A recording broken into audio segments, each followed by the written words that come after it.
Namaami Bhagavatpada Shankaram Lokashankaram Mahatmanastu Mam Partha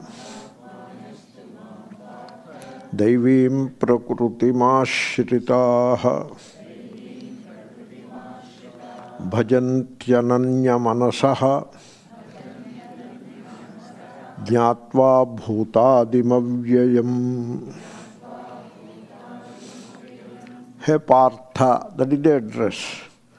In many of these verses of Gita, you always find one word of address. Shri Krishna addressing Arjuna. Different verses have different ways of addressing. Hey Partha means, O the son of Prutha. Prutha is the name of Arjuna's mother. She is more popularly known as Kunti. In fact, she is the princess of the kingdom of Kunti Bhojaha. So that is the name of the kingdom, Kunti Bhoja kingdom.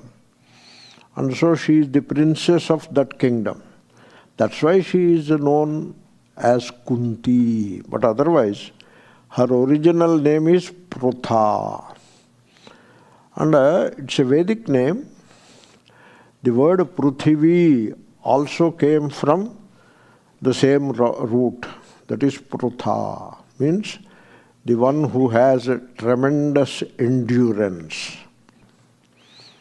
We build buildings, we dig the earth and build buildings, and then all life forms move on the earth. And then we produce all crops and other things from on the surface of the earth.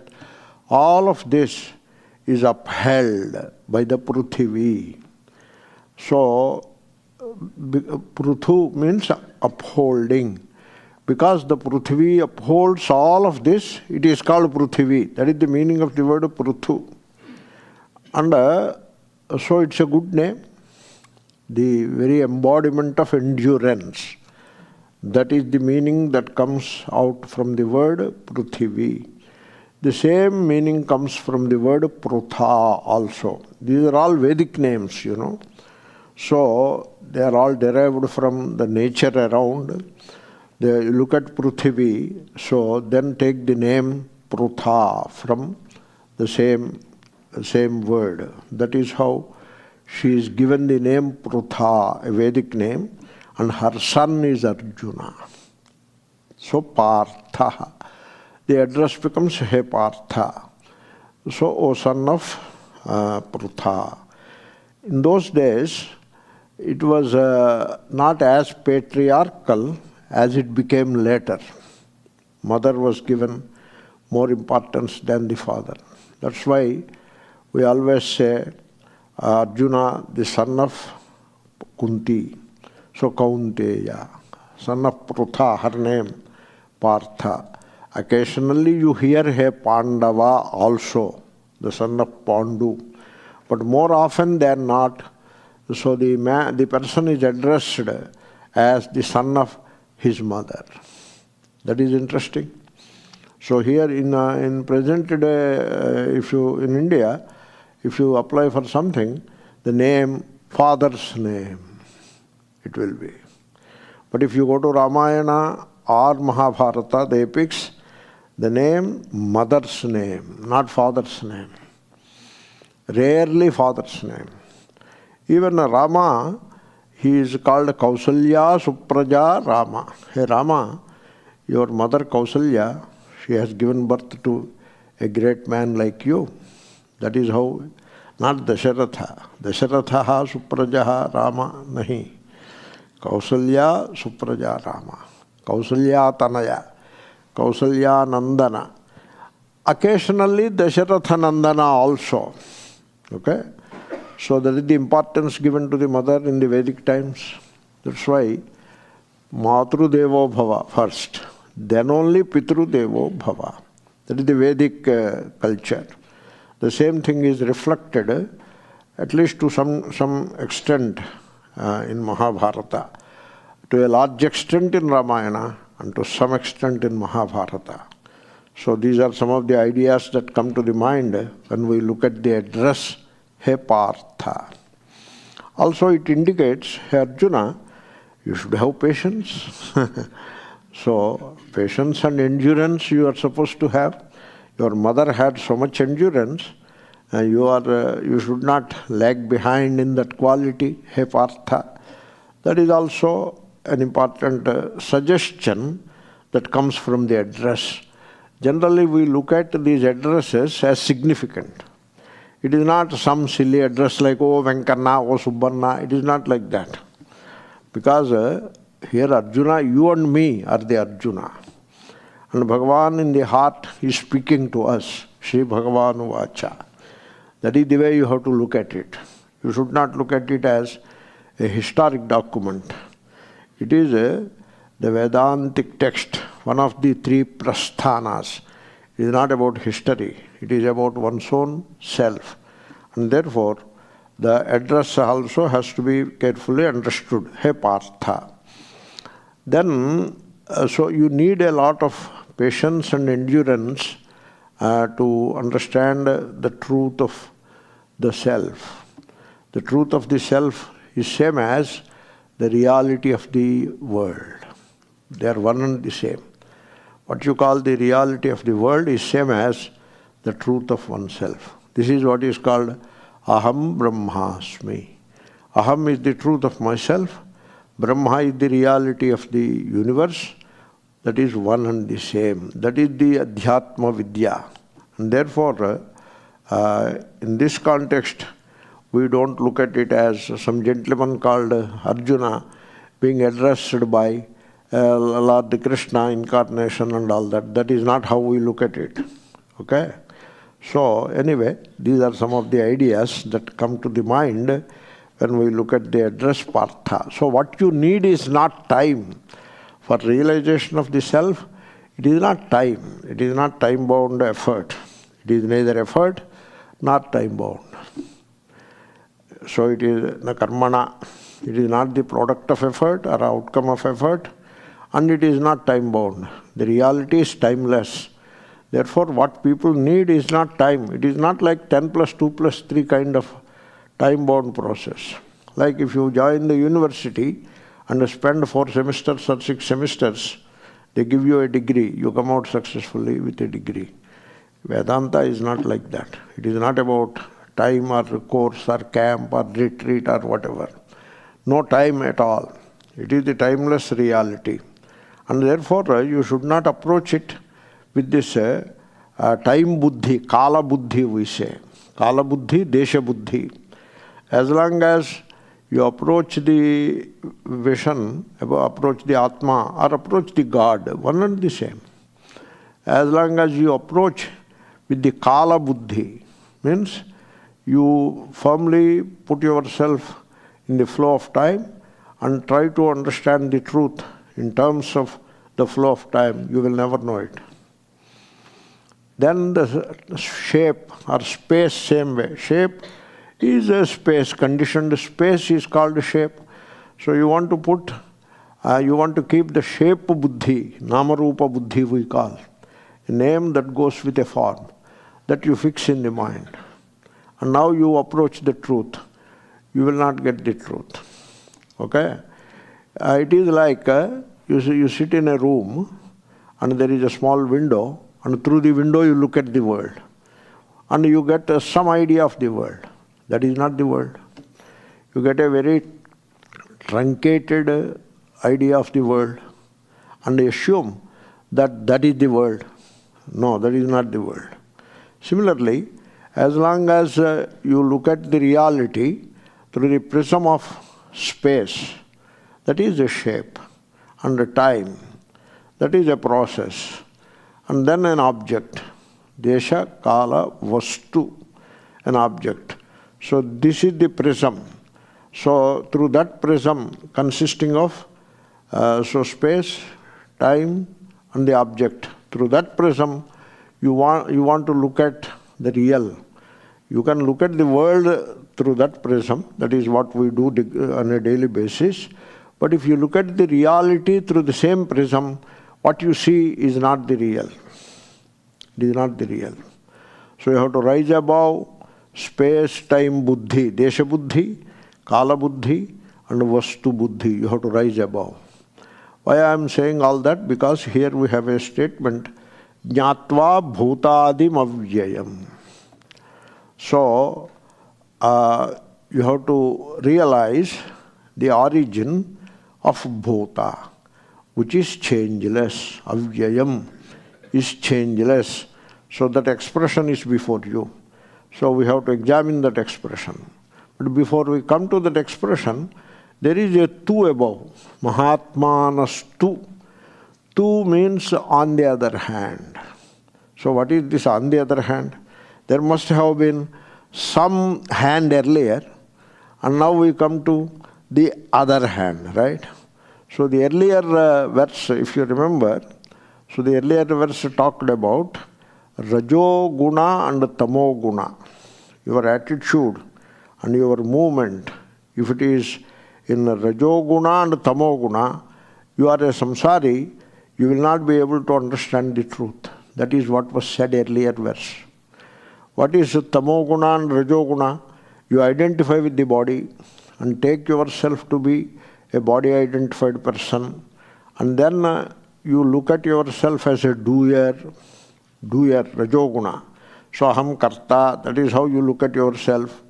So the organs of action, they function, but you take over those functions upon yourself, and you declare to yourself as, I am the doer. Am I making some sense to you? Okay, good. Is it not like Greek and Latin? No, okay, good. So suppose you come to the Gita class very first time, it sounds like Greek and Latin. That's why I got a doubt. So you take yourself to be the body, tamoguna, and then you take yourself to be the doer, identifying with the organs of action, and the mind also. Mind is also the doer, because thinking is also doing. Okay? So identify. That is what we people do all the time. So I am the doer, I have done this, I will do that. Idamadya maya kratam aham karishye. That is what Sri Krishna says in 16th chapter. I have already accomplished this, and this I am going to accomplish in the near future. That is the doer. That is the ajnani. And so identified with the body, tamo guna. And with the organs of action and the mind, rajoguna. And so when you identify like that, you are now left with what is our lot as you identify with the body-mind. You can take it like that. As you identify with the body-mind, our lot is we are full of that emptiness within. We don't feel any fullness in ourselves. In fact, for us, the fullness is outside in the world. That is called artha and kama. Artha means wealth. Kama means pleasurable things. That is where fullness is. Therefore, the fullness is in the outside world. But sometimes the outside world makes us suffer quite a lot. It doesn't follow our wishes. It functions in its own way. And also, everybody is a desirer. That was also talked about in the earlier verse. Everybody desires. And so, there will be clash of these desires. In the community, in the society, also there are clashes and conflicts. Why clashes? Because we are all desiring for a piece of the same pie. You know what? So everybody wants a piece of that pie. And therefore, it is like reservations back in India. So, one politician in Tamil Nadu has promised 120% reservations. Some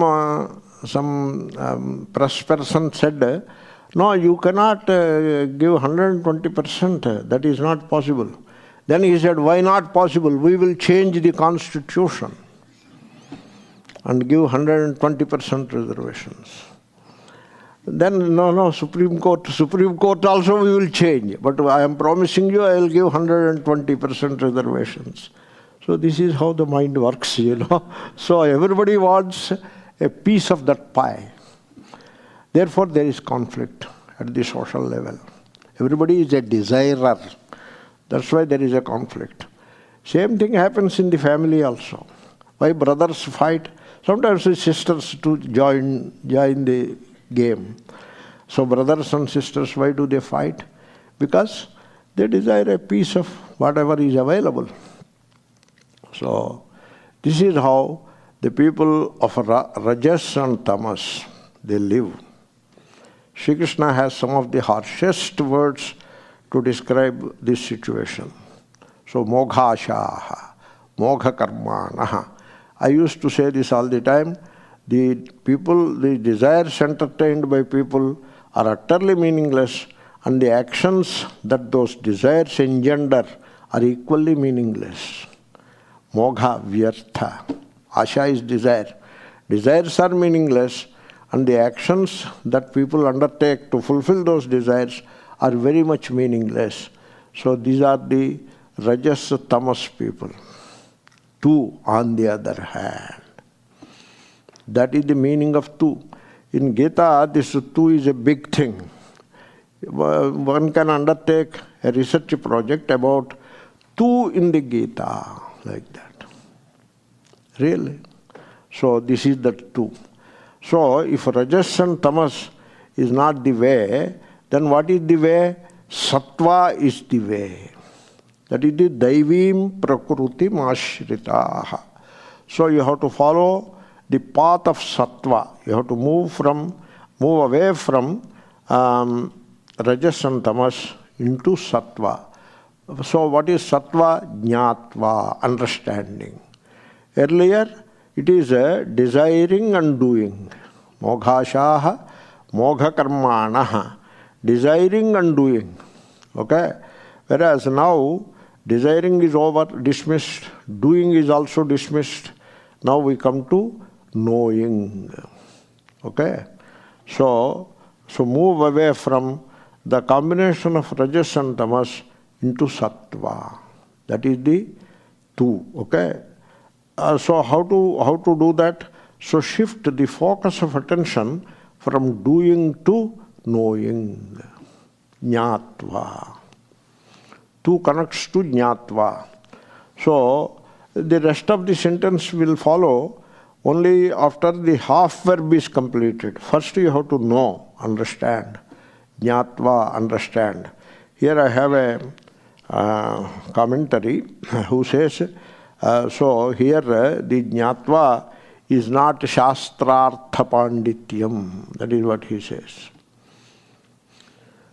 So it is like in the university, you register for a course in a semester, and then you study the text, the syllabus is given. On the day of registration, they give a syllabus also, a sheet on which the syllabus is printed. And then they give bibliography, the texts that you may want to consult to study this syllabus. So take the syllabus, go to the bookstore or library, get hold of those books and notes, and sit at home for 4.5 or 5 months and study that syllabus and write an exam and pass the semester. That is not this Jnatva. Okay? Therefore, don't convert this Jnatva, don't bring it down to the level of a semester in which you accumulate knowledge and put in the brain cells. And then, if you don't mind my saying it, in the exam paper, you vomit it and you are done with it. I remember we used to by heart or memorize some essays, in English essays. Because in those days our English was not so proficient, so we used to by heart the essay and then keep it in the brain cells and go to the exam paper, write an essay on the achievements of Abraham Lincoln. That was the non-detailed text essay, I remember even today. And so that essay was in the brain cells and written, 5 paragraphs written. And once it is over, now you immediately forget it. And after the essay is written, and we got our marks also. 20 marks we should have got anywhere between 15 to 17, 18 marks we get. And by the time when we come out of the examination hall, If somebody asks anything about that essay, we don't know anything. Because we have forgotten. In fact, we were very anxious to forget it. You know that? So, this is how, just I gave you an example, this is how what is called accumulation of knowledge happens. That is a process, accumulation of knowledge. We need it, you know. You need a degree, you have to pass the semester with good marks. You need a degree which gives you a job with which we can make family and live comfortably with children, give birth to children and have a job. And so now spend the rest of the life as mechanical robots and become worthless people by the time we become old. How is that? Did you get the spirit of what I said? So that is how we live. Means our knowledge, it falls into the category of accumulation. It is only useful to get a degree and a job and to make a life. So we become, once you get a job, so pretty much we will be doing the same thing day after day. We become like robots, life becomes very mechanical, and then give birth to 1 or 2 or 3 children, and then bring them up exactly in the same mold in which we were brought up. And so means make them similar robots. That is the idea. And so by the time we grow into old age, we become very mechanical and anxious and unfulfilled, very unhappy people. And then we start depending upon, psychologically depending upon the religion to uplift us. It won't. It doesn't work like that. So that is not the knowledge that we are talking about. Bellankonda Ramaraya Kavi, he points out that is the knowledge which we are talking about, jnatva. Here this knowledge is not accumulated knowledge, not the knowledge of the head, it is knowledge of the heart. You understand it deep within, if I may say so. There is a word for it, that is realize. You understand deep within, same as realize. If you examine the difference, you will be able to appreciate that when you understand something deep within, that knowledge won't accumulate. It won't accumulate. It is not part of the information stored in the brain cells, no. That's why once you get that understanding deep within, I am saying like that to contrast it from the accumulated knowledge. This understanding deep within, you will never forget it. Because whatever you accumulate, you lose. But this is not accumulation, and therefore you don't lose it. You don't forget it. For example, let us say, you understand that all desires are wrong.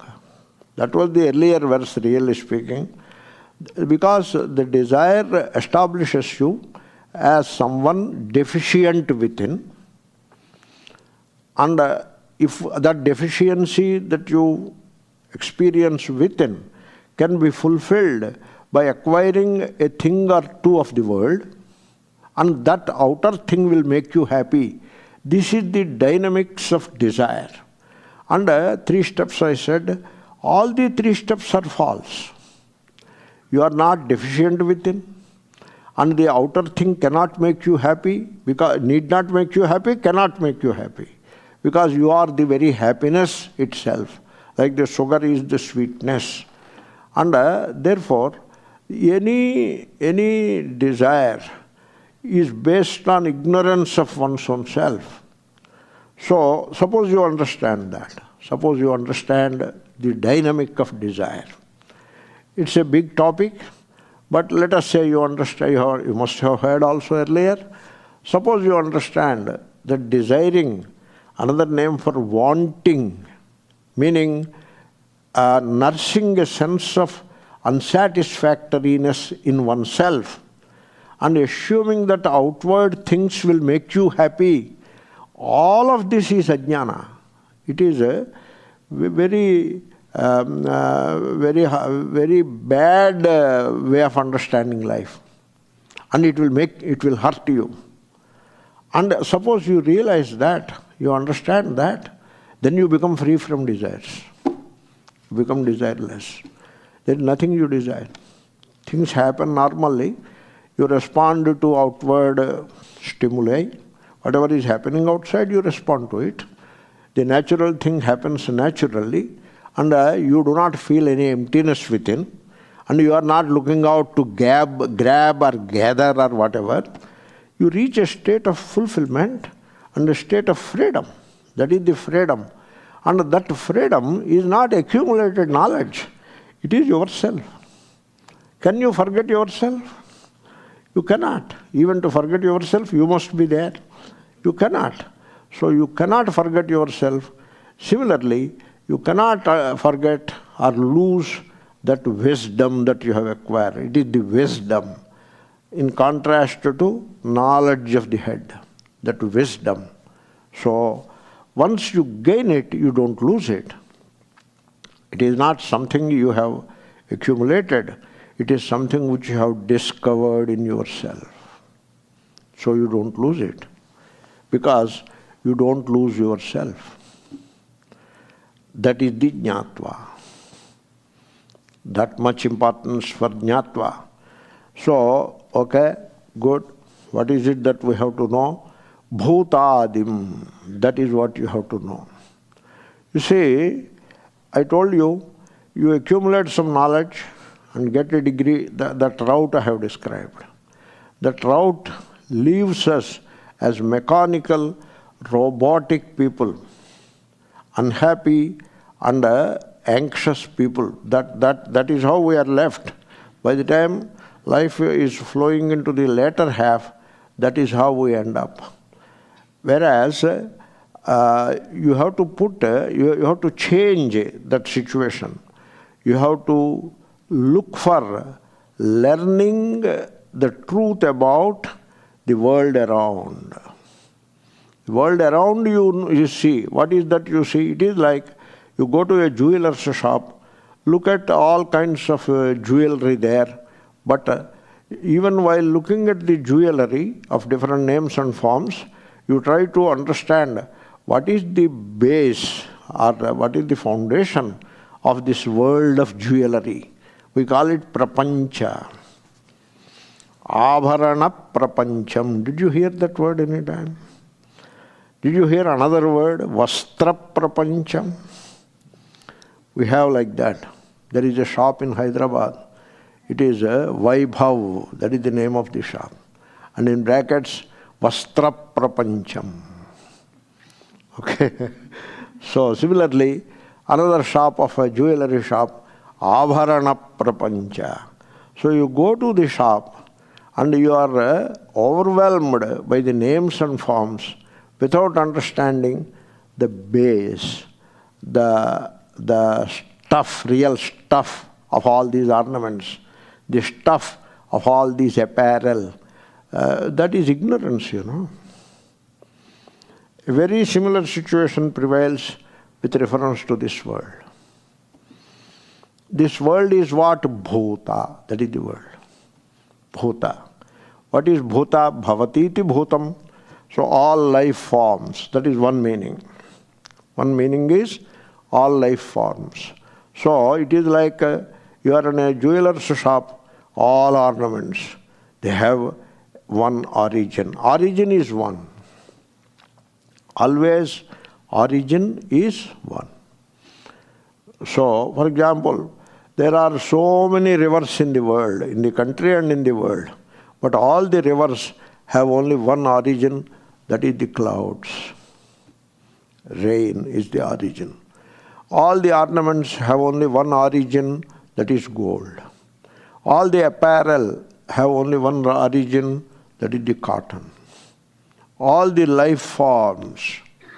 Life forms means, we have seen earlier also, start with a blade of grass, stamba, and go up to the very creator who created this world, Brahmadevaha, a mythological character who created this world. So, all the life forms, So, or at least let us look around us, the plants and trees, the animals and creatures that roam the surface of the earth, a lot of diversity of life forms underneath the water in oceans and rivers, and then birds which fly in the sky, and human beings. I have covered all. All these life forms have a common origin. You have to know that. No, we have got our degree, MA degree, we got a job.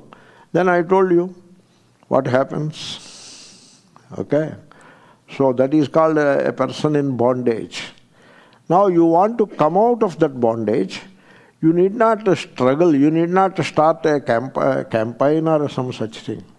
You need not start a long pilgrimage or tour or whatever. There is no effort involved, na karmana. It is not about effort. Therefore, rest assured, because having put in a lot of effort, got a degree, got a job, got a family, got 2-3 children, brought them up and about to retire, now you start another project to, no, don't worry on that count. No further effort is required. You have to understand.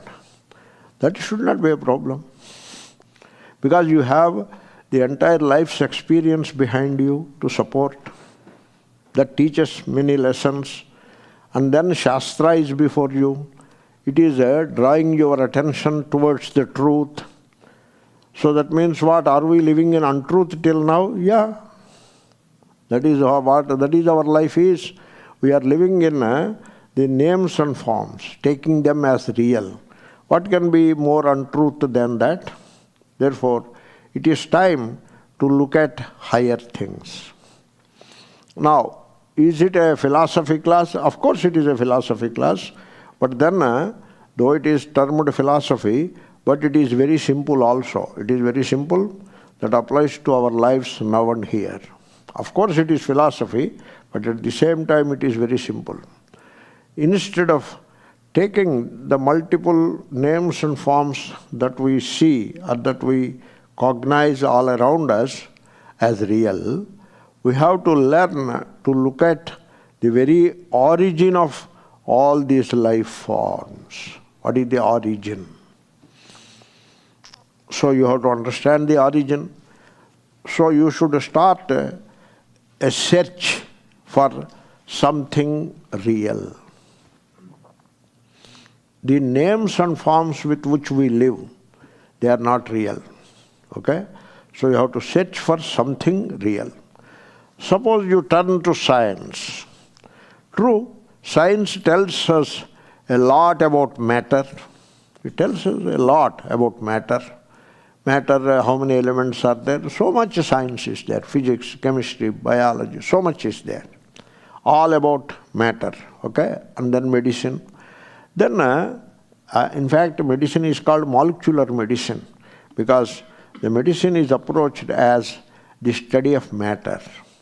The human being is a matter. Suppose you go to a hospital. There, you are not a human being. You are a mass of living cells. And certain cells are misbehaving, they have to set right that part. So it is called molecular medicine. The misbehavior of the molecules, and then add molecules from outside to set right the behavior of the molecules within. You got the point? So the cholesterol molecules within are misbehaving. You add statin molecules from above and put into the system. Now the statin molecules and cholesterol molecules will work among themselves and restore the balance. That is called health. Therefore, the entire medicine also, in a way, is a study of matter only. Science, Science is a study of matter, and science tells us a lot about the matter, but science does not tell much about the mind. You know that? A little about the mind. There is psychology and psychiatry. Within psychology there are branches. So, it tells a little about the mind. Suppose the psychiatrist is very unhappy. Where will he go now? So, he cannot depend upon psychiatry. Or the person who has done psychology PhD, He is an unhappy guy.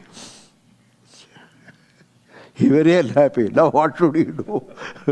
Science, he brought him there, Science only brought him there. Now the psychology in which he mastered cannot make him a happy person. There is a value for psychology. It is a branch of science. So science tells a lot about matter, tells a little about mind, which is useful. But science does not tell anything about the truth and the real. What could be the real? What could be the real that science doesn't tell anything about? You look at the movement, matter, tamo guna, okay, and mind, rajo guna. Don't you see the movement? So science covers tamo guna and rajo guna. We need all of that, but it doesn't cover the sattva guna at all. Means science does not tell anything about that awareness, the knowing element. Science does not tell anything about it. Why not? Science can prepare you, but it cannot tell you what is that knowing element which is in you. That is what we call Atma. Matter, mind, matter is body. Mind, are they not Atma? No, they are not Atma. There is something more. Something more, something higher or something deeper, whichever language you wish. And that is the knowing element. Matter does not know itself. If you assume mind knows the matter, you are wrong, because mind is also matter, subtle matter. Mind is known to you. As much as matter is known to you, mind is also known to you. Therefore, there is something beyond matter and mind. And you have to pay attention to that. I ask you a question. You are very familiar or proficient with matter. You know your body very much, to the extent that you identify with it as your own self. And then you know your mind to some extent at least. Sometimes you may want to refer to the psychiatrist or psychologist or whatever, but even he can help you only when you help him. Right? When you know your mind and you put what you know before him, then he will help you. Right? He just looking at you, he cannot help you. First he has to know your mind. How he will know your mind? You have to tell him. So, don't you see how it is going on? So the blessed thing, it doesn't stop at matter and mind. It doesn't stop there. It is pulling you to something beyond or something above. Is it not so? Then why don't you pay attention to that? Why are you so overwhelmed with matter and mind only?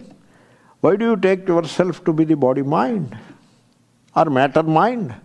Why don't you pay attention to something higher than that, which is in you, the knowing element? So that let us give a name to it. It is called Atma. That is your Atma. Atma is essence. Saraha. That is your essence. Okay?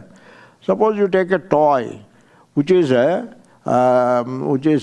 clapping and jumping. Those toys are there, and children are very amused with those toys, and it is running around the toy. Now, what is the Atma of the toy? You have to think about it. The child doesn't know. The child thinks that the toy, the shape, the form, the function is the Atma. But sometimes even the child may be amused and become curious, and it turns the toy behind. It has seen the front portion of the toy completely, looks behind and finds a screw there. And then it tries to pull out that screw. And there is a cap. And as you pull out the cap, the child pulls out the screw. Then the cap comes out and there is something inside. So the child unknowingly is looking towards the Atma. battery is the Atma, then battery is also not the Atma, there is something inside the battery. Why don't you do a similar thing? You have to do that. That when you start doing that, you have moved away from Tamoguna and Rajoguna into Sattvaguna. That is the two. So you have to understand. Therefore, it is important, very important, to know that there is a reality free from matter, its limitations, and free from mind and its limitations. You have to know that. Could I make a point? This is Sunday afternoon, Sunday morning. Could I make a point to you or not? Yeah, that reality, you have to know it. No, why should we know it? If you don't know it, we will be condemned to a life of mechanicalness, doing the same thing day after day, living with a sense of unsatisfactoriness, and eventually we will become anxious and unhappy people. And we live with the fear of life and also with the fear of death. We are condemned. That name, there is a nice name for this condemnation. It is called samsaraha. Beautiful name though. These things, they give a beautiful name. The name is very beautiful. You love the name, but it is very dangerous. So you don't have a choice here. You don't have a choice. You have to study Gita. You have to learn that reality which is beyond the matter and mind, and which is free from the limitations of matter and mind. What are the limitations of matter? Birth and death, say for example. Health and illness. Limitations of mind, happiness and unhappiness, pleasure and pain. Therefore, there is a reality which is free from birth and death, free from illness and health, free from pleasure and pain, free from knowledge and ignorance, that is the intellect, which is again mind. So free from all these opposites, there is a reality, and it is in you. You have to pay attention to that. And what should we do about it? There is nothing to do about it. It is enough you know about it. That is enough. Knowing is all. Knowing is fulfillment. You are fulfilled. You need not do anything. There is something more after knowing? No. There is nothing more. Just knowing is the fulfillment. And so you have to know that there is a reality beyond the mind and matter. Jnatva. And that reality, that Atma, is the very origin of this entire life on this globe. Let us restrict ourselves to the globe, bhuta, the life forms on this globe. Whatever life is there, that life has come from that reality. Even science points out to some of these things. Science says we were all the offspring of one original semi-human or very ancient human originating from Africa. Did you hear some such thing? You must have heard. And then also science tries to tell us we are all the outcome of the genetic code which started with monkeys and then evolved into human form, Homo sapiens. Did you hear something like that? So they are all talking about bhutadi in their own way. Whereas Gita has a similar vision, but very superior, because philosophy starts where science ends. Science is the study of names and forms, and philosophy, that is Gita, is the study of the nameless and formless reality, which is the origin of all life on the globe, bhutadim. That is one thing. So, really speaking, this bhutadi is in you, How can you say that? Because what is the world around you? What is the world? The world is, I will put it this way. If you understand that then it automatically follows that the origin is in you. It follows automatically. It is like, let us say, there is a gold mine. Let us say one gold mine is there. It is in some country, in a remote place where there is no habitation, no people. It is some desolate place. In that place there is a mine, and gold comes from there, suppose. Now you can say the entire world of ornaments has its origin in that mine. You can say like that. So the world of ornaments is very pervasive. It is all over the globe. But the origin is at a small point on the globe. Can you say that? Same thing is happening with you. Because you look at this. So all the objects of this world, let us say, all the objects of this world, so are they not the objects of your consciousness? That is how they are. Okay? When you are sleeping, when your consciousness is not operating, it is not moving, that consciousness is, waking consciousness, it is resolved. You are asleep. So there is no world. And world springs into existence, let us say like that. World springs into existence only when you wake up and your consciousness starts moving. And what you call world, if you carefully examine, this is called jnatva. That is the understanding. So if you carefully examine, so you can understand clearly that what we call the world is a collection of objects, and all those objects are indeed the objects of the consciousness which is myself. Is it not so? Let us examine that a little. So I want to make a point today, this class. The point is, the bhutadi, the origin of bhutas is in you. That is what I am trying. You are that gold mine. That is what I am trying to say. This is philosophy, you know. So you have to pay attention to. It may sound a bit odd. How come the origin of this entire globe, the entire life on this globe is in me? How come? It's a very astonishing thing. But good, you become astonished. That is a good thing. You should be astonished and amazed. Suppose no astonishment, no amazement. You are just the same. Before saying that statement, you are the origin of all the life on this earth. Suppose I said, oh, is it so? Okay, let it be. After the class, I will go and have a cup of tea. If that is the way you look at it, not astonished, not amazed, were you ever amazed? Huh? So, without amazement, there is no bhakti. And there is no jnanam. There must be that wonder. Do you ever wonder? You wonder? You examine that wonder. Some of these magic shows are there. And the magic show, it leaves you with an enormous wonder. How he could do that? How it happened like that? That kind. You must have seen some magic shows. There is some freak called Chris somebody.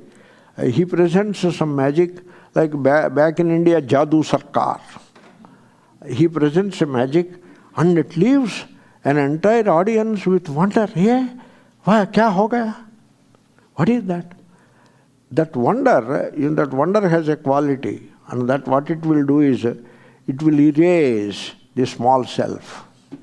There is no small self in that wonder. You are not there, only wonder is there. Advaita ho gaya na? That is Advaita. When you think of God, Bhagavan, Ishvara or Sri Krishna, is there any wonder in you? Or you have become so routine and mechanical to that Hare Ram, Ram Ram, Hare Hare, Hare Krishna, Hare Krishna. Fill the number, complete the number and do other things of the chores of the world, go to breakfast. No wonder is in that. That is called mechanicalness. It is not bhakti. Bhakti is wonder. Bhakti is also translated as, you see how I take from one thing to another thing? You know, I am very tricky guy. What I have tried to do is, I have not tried to finish the verse. That is what I have tried to do. So I don't want to finish the verse. Anyway, I want to hold this verse in my heart. I don't want to finish it. If you finish, what will be there? One more verse will be there. What will you do with it? So you need not finish it. Hold on to this. This is what I am doing since morning. Even while drinking coffee, I was wondering, Jnatva bhutadim avyayam. Wonder. That wonder, that amazement will take you to the realization. So, the origin of the universe is in me? Is it? Yes. How? Because the objects, what is universe? It is a verse, but uni. It is a multiverse, but really speaking, it is one. And that the objects of this universe are all shining in your consciousness. Let us examine that. Suppose you say something is, pot is, something is, means that something belongs in the realm of space as a shape. And it is in the realm of time as the known. That is the realm of time. It is the known. Therefore, it is in the realm of space and time. And you see, suppose you say, there is no elephant, or the opposite. Suppose you say, there is no elephant on this table. There is pot on this table, but elephant is not in this table. Suppose you say that. Even then, that which is not seen, not cognized, is also in the realm of space and time, as much as the known pot is in the realm of space and time. Therefore, when you say pot is, it is in the realm of space and time. And when you say elephant is not, that absence is also in the realm of space and time. And space and time originate from you. You are the origin of space and time. If you examine, while you are sleeping, there is no space, there is no time. And when you wake up, the first thought, let us say, called primordial thought, that arises, the first sensation that arises is, I am. That is the primordial thought. Or it is given a name, it is also a sense. Sense of what? Sense of self. The first thought, the primordial thought, is nothing but the sense of self. And when you say part, what is part? It is the sense of an object called part. That will come later. But first comes what? The sense of self, Atma. And then here, as you identify with the body, here, the space. And then you look at the watch and or clock and identify with the time, now. So, here, space, now, time. So they come only after I am, not before. And I am is the self, the sense of self. And so, the sense of space, the sense of time, and the sense of multiple objects or multifarious world comes only after I am. Don't you see that? It is like you take a computer monitor and it comes to life. We used to call it some kind of electron tube. That is how we call it. Now I don't know how it is working. So electricity flows into it, and so there is a beam of electrons. That beam of electrons comes, and then the monitor comes to life. On the monitor, you have a movie, you have a text, you have a book, you have everything on the monitor. And what is the origin of all that appears in the monitor? The beam of electrons. Is it not so? Same way that I am, from which the space-time originates. And then In that space-time canvas, the whole world comes to light. That is you. You have to know yourself correctly. By knowing yourself wrongly, you suffer. By knowing yourself right, you feel freedom, you feel liberated. That is all you have to do. You have to know yourself right. That is all you have to do. There is nothing more to be done. But people, they don't want to know. They want to do. They are chikirsavaha, natu jijñāsavaha. They don't want to know, they want to do. That is the problem. So, this is how you have to know that you are that inner light. There is a light in you, like the electron beam in the monitor. You see many things on the monitor, but every one of those things has its origin in that electron beam. Electron itself is very tiny or very subtle, really speaking. So, similarly, there is a light in you. You are not just matter. You are not just movement called mind. Mind is movement. Mind is a process. Matter is a dead matter it is. That is the body. You are not just dead matter. You are not just mechanical movement. You are the light which is there is inside behind matter and mind. You are that light. That light, it is expressing itself.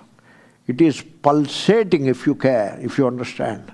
Spurati, sporanam, pulsation. In Hindi, furfurta hai. Those of you who know Hindi can understand that. It is pulsating as I am, aham. Yasyaiva spuranam. Dakshinamurti Stotram. So I am, the sense of self. I am is the sense it is. And it is not matter, it is not movement, it is sense. Means knowledge, understanding of oneself. And that is the origin of space and time. And from that space and time, or in that space and time, that canvas is ready, now the world appears. Look at that. So, bhutadim avyayam. Then, what about God? If I am the origin of the world or bhutas, God is supposed to be the origin of the world, bhutas. So, Sri Krishna says, yes, mom, I am the bhutadi. The word mom, he says. Mom is aham only.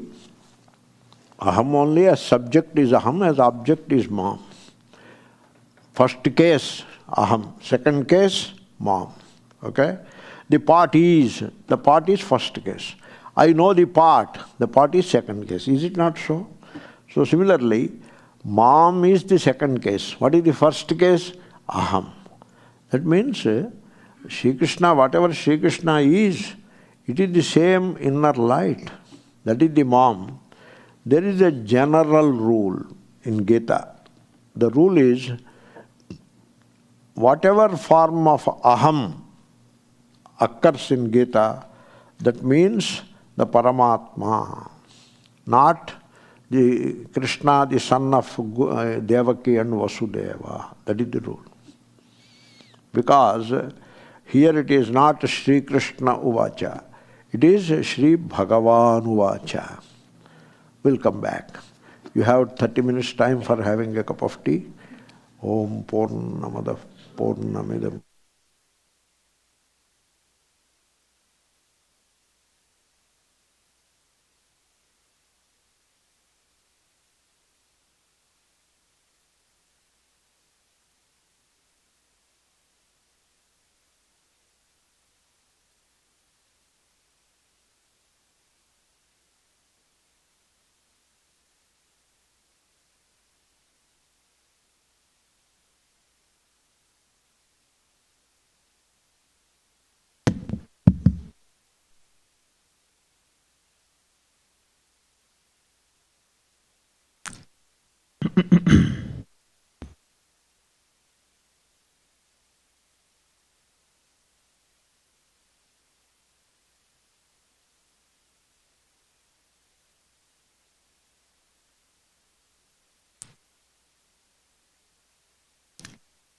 Yeah.